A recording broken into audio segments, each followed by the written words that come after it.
ever applied for a job that you knew that you were overqualified for? I mean, you just knew by the description, yeah, I can do this, I can do that. You know, and if your answer was yes, mine is too, right?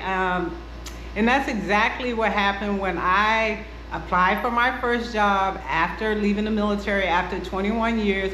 I knew that I was overqualified. Or anybody that looked at my resume was probably like, what's she doing? You know, she got 21 years of service, all these leadership positions, multiple degrees, had a master's degree, you know, managed millions of dollars, you know, that type of stuff based on the job that I have. Why is she applying for this job? You know, and that's a great question, and I just wanted to, you know, chat with you guys, you know, about that. So when I decided to go back to go back to work after leaving the military, I intentionally applied for a job that I knew that I was overqualified for. And the main reason I did that because my definition of success had changed. It had changed. When I applied for this position that working with the Department of Veteran Affairs, it was like a GS6 position. Mind you, I could have easily qualified like a GS12. This is government terms, right? You know, a GS12 based on, like I said, my years of service, my degrees, all of that type of stuff. I could have easily qualified for a higher position, but I didn't when I applied for this job. And you want to know why? Because I no longer chase titles, right? I wanted to, I applied for that job. The main reason, yes, because of the additional income to fulfill other goals, but the main reason I applied for a job that I was overqualified for is because I didn't want any responsibility. I didn't want to be nobody's supervisor. I didn't want to have to write any performance reports, none of that, responsible for people.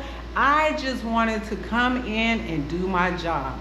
That's all I wanted to do, right? And that's quite different from my time in the military, because when I started out in the military, I was enlisted, right? The lower ranks.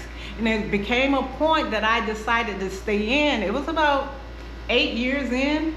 I was gonna actually get out, but I decided to stay in and make it a career. And by making that decision, I said, okay, well, if I'm gonna stay in, I wanna be in a leadership position. I wanna be able to make decisions and help people more and stuff like that. So I chose to switch over and become an officer, right? I was chasing that title.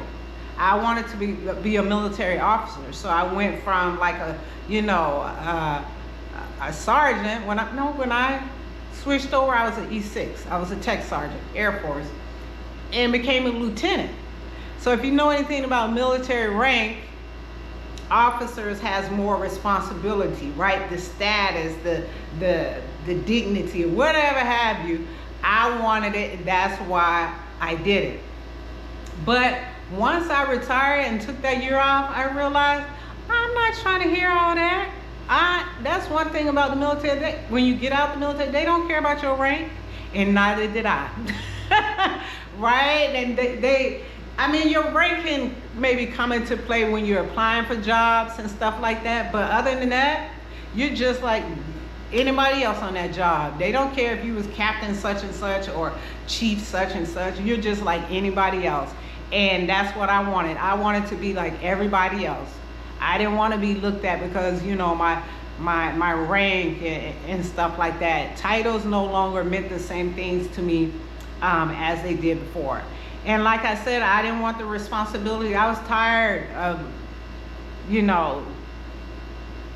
management and leading and worrying about people's personal lives and stuff like that. I didn't want to do all that. I just wanted to collect my little check and take it to the house and not work no mandatory overtime, okay? So yeah, that's the main reasons why I, took a job that I was overqualified for. Because, at the end of the day, it's really not about, at least for me, for some it may be, right? Because I know people that they get out in the military, They want, you know, to be recognized for their rank or whatever have you. And they want a civilian job that was equivalent to what they served in, and that's fine. But that's not my story. That wasn't my story. So I no longer, you know, chase titles, because I realized the titles that came with the military, that didn't determine my value. I knew my worth, whether, you know, I was an officer, or whether I was filling this GS position, whatever have you. I knew what I brought to the table. So I didn't have to, you know, I didn't need the job title to go along with it to prove my worth. And if I could leave you with anything, that's the point right there. Those titles that we wear, the job descriptions, the roles that we fill, it has nothing to do with your worth as a person.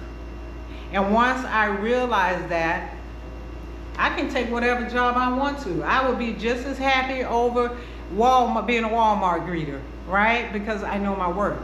It's not tied to, oh, you're doing this or you're doing that. No, I know my worth.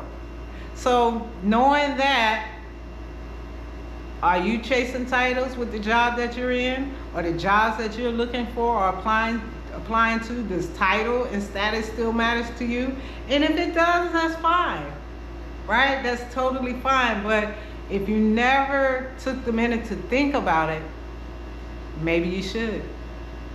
Maybe you should start thinking about, why do I want this job? Why am I staying here? Especially if you're miserable, especially if you don't like getting up every morning, going to a job. Why are you staying there?